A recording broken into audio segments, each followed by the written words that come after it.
আসসালামু আলাইকুম বন্ধুগণ, আজকে আপনার সামনে কাছে এখন শেয়ার করবো। সেটা হলো লেবু লইতে, বুঝছেন? গাছ থেকে বৃষ্টি হতেছে, বৃষ্টির কারণে লইতে পারিনি লেবুগুলা। আরো আছে দেখে এই লেবু গাছের থেকে লইছি। কত ফাইন লেবু, হ্যাঁ এদিকে ধরো, কত ফাইন লেবু। লেবু অথচ রমজান মাসে আমাদের থেকে এক আড়ি লেবু লইছে 70 টাকা 80 টাকা। লেবুগুলো শরীরের লাগে অনেক ভালো। আর আমাদের নিজের হাতে গাছ লাগাইছি, গাছগুলো কত ভালো গাছ। আর এই লেবুগুলো কত ভালো লেবু হইব এইসব চারা। দেখেন এই যে আরো আছে, মাশাআল্লাহ আলহামদুলিল্লাহ, কত সুন্দর লেবু দেখছেন।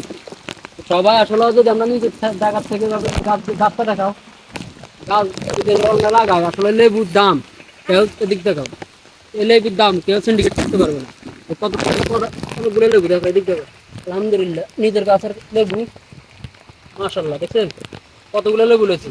আরো লইতাম, বৃষ্টির কারণে পানির কারণে লইতে পারি না, তারপরেও লইছি। ঠিক আছে, সব ভালো থাকবেন, ঠিক থাকবেন, সব ভালো থাকবেন, সুস্থ থাকবেন, আল্লাহ হাফেজ।